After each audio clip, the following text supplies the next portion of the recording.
Welcome back to the Chicago Tomahawk. I'm Mike. I got my line mate Matt with me, and today we're going to go over the Hawks' last two games versus the Coyotes and the Golden Knights, and then we're going to go over some NHL news. So Matt, why don't you kick it off with some news from that Phoenix game, which I think that they should have won, but that wasn't the case.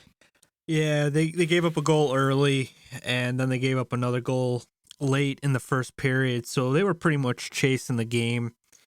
Good to see Kirby Dach get on the board. He got the first Hawks goal in the second period. That whack, that home run. That was nice. They were talking about him being a highlight reel against Cale Makar, and then the next game he kind of redeemed himself and made himself look good. So that was cool to see. But you know, it's not good to lose to a team that's what at the time was 7-22-3, and those are must-win games, and that's where I think, you know, an experienced coach is needed. I know you like Derek King, and you know I like him too. I like what he's done, but these are games that you really got to buckle down and win. And on a positive side of this game, Alex DeBrincat. He scored his 21st. I think he is like one of the few Hawks to ever get 20 goals his first 4 seasons, I believe. I think Tony Amonte is actually on that list, so that's pretty cool. But, you know, Fleury wasn't good enough this game.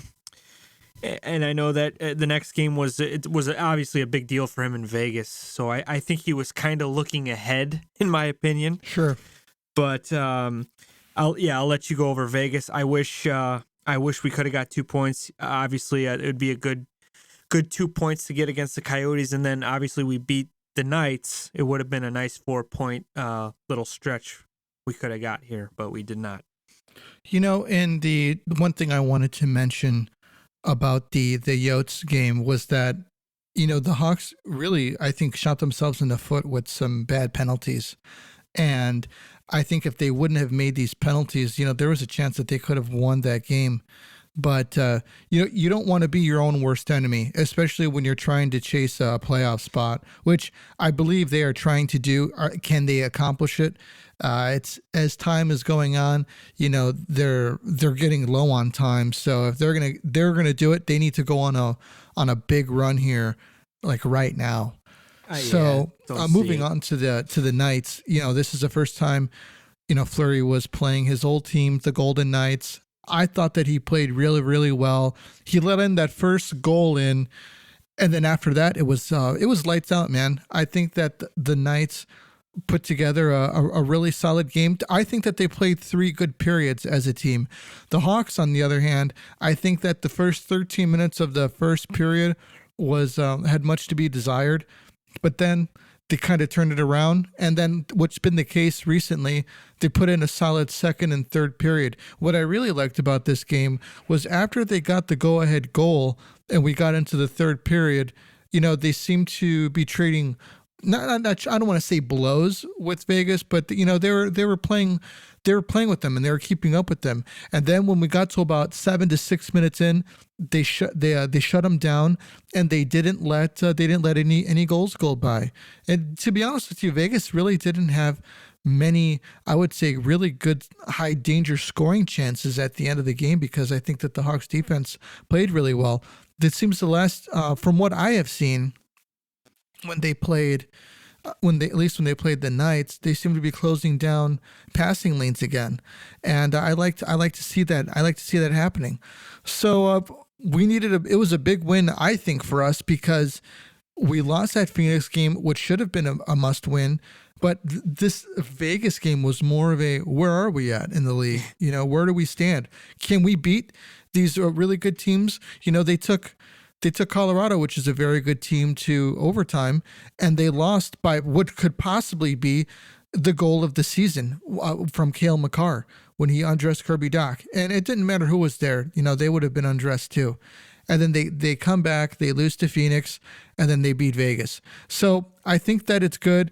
They're headed in the right direction, and they need to start putting together a series and a string of wins. I mean, like, they need to come out and do like 10 straight games and win some games here. So what do you think, Matt? What do you think needs to happen for them to right the ship? Yeah, like you said, we need a couple win streaks. Like if we win 4, lose 1, then we win 3. That's what you need. And unfortunately, we're right now a WLWLWL, sometimes LLLW. That's LLWWW. I mean, that just can't happen. All the good teams, like right now, the hot teams are, I believe the Pittsburgh Penguins have won 9 in a row. I think they actually just lost maybe Saturday, I believe. The Blues are on a roll right now, and these are the teams that are just, they're doing their jobs. They're shutting down games at the end. And I know I think it was Saturday night I watched the Blues and the Dallas Stars, and the Blues got 2 goals in the last minute. Ended up getting a lucky. The refs, I thought, kind of had an outcome on that game. The Stars, it was kind of a weak call, but I mean, the Blues did their job. They scored on the power play, tied it, then they got the go-ahead. Those are just like the old school Hawks teams. Like, they're down, say, like 2-1 in the third period. They pull the goalie and they score. The Hawks take it to OT and win. It's like the team of destiny. They're just meant to win. They're so good. But we need some of that going. We need Fleury. I think Fleury's been good. I know he didn't have the greatest game against the Coyotes, but he looked good against that Vegas game. I think he had it marked on his calendar, and he really wanted to. Not I don't want to say like stick a middle finger out at the ownership or the management team, but you want to beat the team that traded you, that didn't want you anymore, just to kind of say, just like leave a little doubt in their minds, but. You know what, man? I'm kind of curious to see what the Knights look like when Jack Eichel comes in, because I think that he is the type of player, is the game breaker. They've been trying to get. They thought, Mark Stone is a game breaker, but I'd really like to see Eichel with this team. It's going to be very interesting because right now I think they're number 1 in the Pacific. It could change at any time, but I'm really curious to see what he can bring to this team. I wonder if it's going to be positive or negative. Sometimes you get a new star player in, and it kind of puts a bog in the, in the machine, and the players don't play as well. But he's a generational player. I mean, he is a very good player, and I'm excited to see where he fits in as well. I think he's going to need a little time to get his legs adjusted and get back into the groove of things, into the hockey end of the hockey season, going into the hardest part of the season, the playoffs. But I'm looking forward to it as well. Something I wanted to talk about is, we have 2 sides of the puck, the offensive and the defensive side of the puck. And one thing that I've noticed is that I think, obviously DeBrincat, I'm going to leave him out of the conversation because it's pretty obvious. He's what you would consider, just a shoo-in for being like the number 1 offensive guy. But I would like to note that, Brandon Hagel has been, very, very positive on the offensive side of the puck. And I'd also like to mention that Mackenzie Entwistle has been doing very well on the bottom 6 pairings and playing very well where he's been suited at. He's been, I would probably say, like a quiet, somewhat game changer, because if you notice, when he goes into the corners, he wins a lot of those battles. And he plays really good on the defensive side of the puck. And I think that he's somebody that should be noted from his contributions, that he deserves a spot on the team. I would also, I want us to string together a series of, say 10 wins or so, but I would also like to see Soderblom again, get an opportunity to go out there and play some hockey. Do you think that he's going to see any time, or do you think that the Hawks are in playoff mode, trying to shoot for a spot? You know what? I think at the end of the season, it might be worth giving him a couple games. But right now, you're going to have Lincoln come back eventually, and we're paying Fleury to be the number 1 this year. So who knows? Maybe the deadline they will let Fleury go somewhere if he's up for it. And I think that giving that kid a couple starts towards the end might be a good kind of like a tryout for the backup maybe next year. It'd be interesting to see. And if they don't want to bring a veteran in, they want to go young, I could see that happening. So moving on to some NHL news. I want to bring up John Klingberg because he's got a very interesting thing going on in Dallas. We traded John and Patrick Sharp to the Stars way back when we traded Patrick Sharp. And I thought it was a little questionable because I thought that Klingberg was pretty close to, being on a starting team's roster. Turns out, as soon as he gets to the Stars, he ties together some really good seasons, some very good offensive seasons, and he was great defensively as well. We're hearing that Klingberg wants out of Dallas. What do you got on that, Matt? Yeah, I heard that he was very unhappy with his contract talks. I'm assuming he's seeing all these defensemen, this summer getting paid. Like, obviously Jones got his 9.5, I believe. Drawing a blank. Darnell Nurse got his payday. Cale Makar got his payday, and I think he believes he should be in that class. And I guess Dallas does not. So obviously he's he's unhappy. I don't know if he's asking for a trade. I've heard on the fourth period that he was requesting a trade, but here's the thing. You're going to ask for a trade and you're going to be a UFA in the summer. Well, I mean, what's the point of that? Dallas is not going to get a good return. Now, they might trade him as a rental type of thing and let him sign somewhere else in the summer just so they don't lose him for free. But I believe that he'll probably finish in Dallas this season, and maybe he'll get a contract extension, but maybe he'll just walk. So we're going to see in the summer probably. You know what? I mistook John Klingberg for Steven Johns.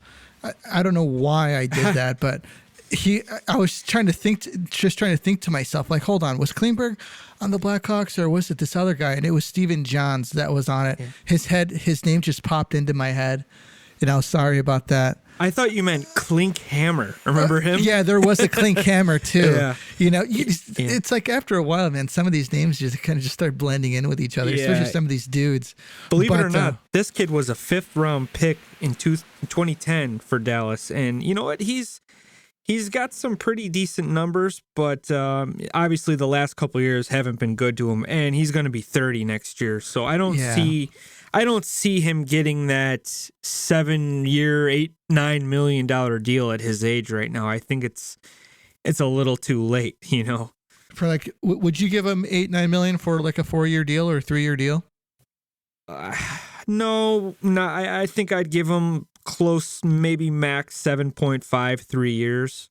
Okay. Because his numbers have been declining, and just look at Dallas right now. They have Jamie Benn, who's aged, Tyler Seguin, still very good hockey players, but they're getting older, and I don't know what's going on in Dallas. They got Jason Robertson, who's a very good young player. I would probably sell at the trade deadline if I'm Dallas GM. I'm sorry, I forgot his name. I believe it's Nil or something. I forget. I'm sorry. But I would keep Robertson and, build around him because he's definitely he's going to be a great player for many years. Yeah, they recently moved Sagan from center to wing. So I believe he's playing one wing and Jamie Benn is playing the other instead of him playing center and Jamie Benn playing a wing. Actually, I think they moved Jamie Benn to center as well. I just can't believe that this team was in the Stanley Cup final 2 years ago against Tampa. And I think it was mostly Khudobin, the goalie. He's actually sent down now. That's how bad it's been for him. But I think he was just standing on his head, and he was just a man on a mission, and they just fell short to a good Tampa team. But I think it's time to probably start selling these older pieces and maybe start building up for the future if I'm the Dallas Stars. One thing I wanted to mention about Marc-Andre Fleury was that he is the first goalie in NHL history to have a win against all 32 teams. Oh, yeah, because that's right. We beat the Kraken. That's right. That's good for him. And then he beat his former team. Right. Pretty impressive. Cool. So Patrick Waugh was interviewed by the Avs. What do you got on that, Matt? Yeah, this is something I just heard today on NHL radio today, and you know what, man? It's kind of cool. It's kind of weird because we all know Patrick Waugh left the Canadiens on bad terms. I believe his last game, the Red Wings just lit him up, And, he goes, they finally pull him after, the game so far out of reach. I believe it was like 7-1 or something. And Wow went right by the coach, talked to the owner behind the glass and said, "This is the last effing time I'm playing here," or something. And he eventually, he was traded right away to the Avalanche, and we know what he did there. He won 2 cups with those guys, and he's a Hall of Fame goalie, one of the best of all time. I don't know how he would be as a general manager or a president, whatever he's interviewing for, but most of these former greats, they do make good management type positions. They're very good at it. I'm not saying they're good at coaching, but maybe it'll be a good pickup for the Avalanche, or I'm sorry, the Canadiens. And I also heard Danny Briere was interviewed by this club too, which is very interesting to me too, because wow. He was a pretty decent player, back in the day. I don't think he was like an elite player or anything, but I think he was. I never knew that he had connections with the Canadiens. Was he on the Canadiens one year? Or? You know what? I can't remember. I don't remember him playing with the Canadiens. I remember him playing with the Coyotes or Arizona or Phoenix. Yeah. Well, he played with Philly. He played with Buffalo. He was good with Philly, man. Yeah, he was. He was better with Buffalo. I remember him and Chris Drury were co-captains when Buffalo was very close. I think the Hurricanes actually knocked them out of. It was the Eastern Final. It was Buffalo versus the Hurricanes, and the Hurricanes knocked them out, and they won that year. Yeah. I thought he had a good career. You know what? It's funny when you talk about Patrick Waugh in Montreal. You remember when he told Jeremy Roenick, I can't hear what JR that was says. Colorado. That was Colorado. He was with Colorado? Yeah, he was like, I have my 2 Stanley Cups in my ears. I can't hear JR. the complete argument ender right there. Yeah, no kidding. Brutal. Yep. All right, so where's Melican at with the Penguins? Because we're getting to the halfway point of the season, and this is usually when Melican likes to show up. Yeah, I'm hearing it's a game time decision, so we're gonna see how he's feeling. I guess he's very close if they're saying that. And dude, the Pittsburgh Penguins right now are on fire. They are rolling.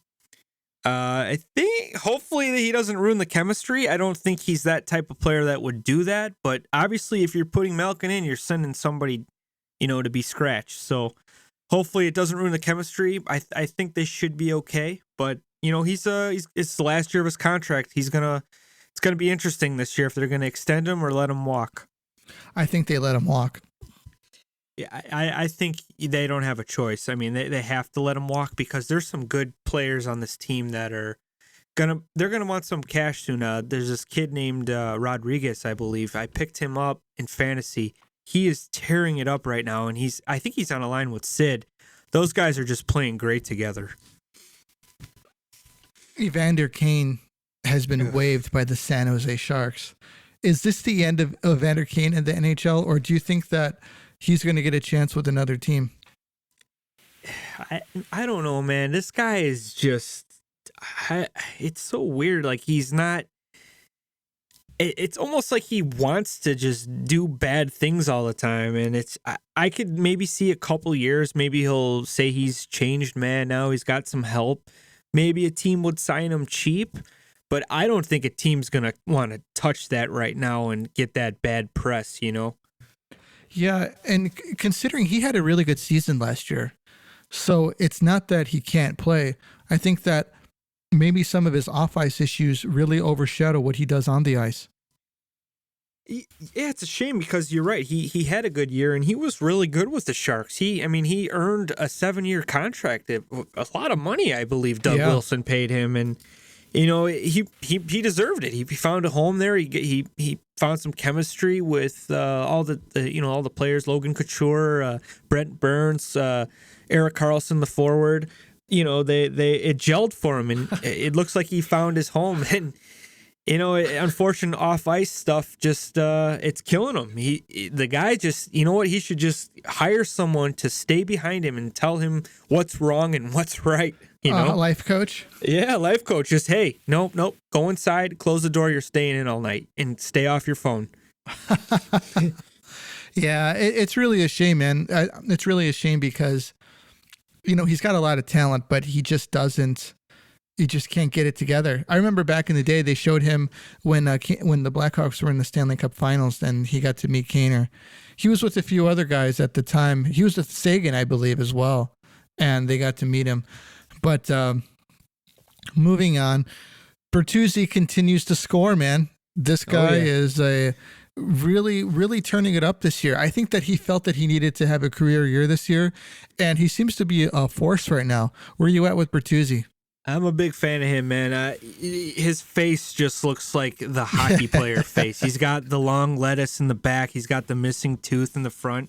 He's scoring goals at will, and it's Stevie Y's got to be happy because he kind of reminds me of like a '90s Detroit Red Wing player, like a banger type of guy. And so is Dylan Larkin. I'm giving him a lot of credit too. He's actually upped his game this year.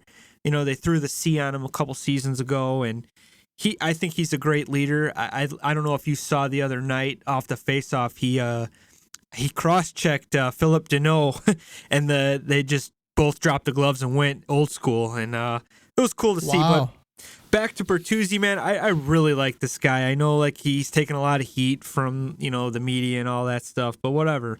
He's his plays backing everything up, and I hope Detroit can lock this guy up for many years because. He just reminds me, he's like the Detroit Red Wing type of player that we hate. But you know what? They're out east now, so I don't have to hate him as much. Yeah, man. I mean, I like the guy. He just seems like he's maybe like a Brad Marchand type. He's gritty. Yeah, he's a gritty, really gritty guy. He could score. He'll do whatever. He'll fight you. He'll score. He'll pass. It's the type of guy you want on your team. I could see a little Brandon Hagel in him. But obviously, Bertuzzi's scoring a lot of goals, and Hagel's not there yet. But hopefully he can get there. So I need help with the next name. I want to say Juicy Saros. Juicy Smollett? How do you say Saros' first name? UC. I like UC Saros. Yep. Okay. So I've liked this guy ever since I saw him last year. I mean, it seems like he... being a brick wall is kind of like a hobby of his. He's just incredible. I think that this guy, I think that the Preds are nowhere without this guy. I think that they would be at the bottom of the league, to be honest with you. AHL, yes. I think he's the difference maker on that team. Is there a case for him to be MVP? Yes, there is, because if you take him away, they are an AHL team. They got Philip Forsberg, who's pretty damn good. But if they don't have Saros in net, they are nowhere. This guy's 19-9 and 1, 2.21 goals against, .93 save percentage, .929 save percentage. He one of those awesome Finn goalies that you get. I don't know how Nashville does it. They find goalies every year. They seem to have. I know they started off with Thomas Vokoun, obviously Pekka Rinne. They've just had good luck with goalies, and this guy, he's not a big guy. I don't know if you noticed this. He's like under 6 foot. Usually now it's big goalies it's the new trend. Big Ben, who just retired, Bishop. He was a tall goalie, fast. But UC Saros he's a smaller guy, and he's just solid, man. And like you said, if you take him away, they are a very bad team. I think the Hawks would be, and maybe even Phoenix would be better than them, just the way that they play too defensively at times. But they put a lot of work on this guy, and he shows up every night and answers it. So, yeah, I think absolutely him, McDavid, and I would probably have to say Shesterkin is another guy for the Rangers. He's surprising. I mean, I didn't know too much about him. And that's another club that's just nailed it with goalies. Henrik Lundqvist to Shesterkin. That's how lucky is that? You're getting two solid goalies after one retires. Same with Rinne. You get Saros. I hope the Hawks can do that one day. Or figure it out. Yeah, just start drafting correctly. That's the Hawks' problem. Yeah, no kidding. So the Hawks are playing. When you guys listen to this will be Tuesday tonight. They are going to be playing the Blue Jackets. what should be an interesting game. You know, the Blue Jackets, they started off the season on a tear. They seem to have cooled down a little bit, but they're still a tough team to play against. I'm looking forward to seeing how this game goes. And we're going to see if hopefully the Hawks can take another step, get another win, and be able to start to put a string of games together. You know, me and Matt, we want to thank everybody for listening. You know, we're very, very appreciative to everybody. Continue to listen. If you're new, hit subscribe so you don't miss out on future podcasts. And we'll see you on the next one. This is the Tomahawk. We're out of here.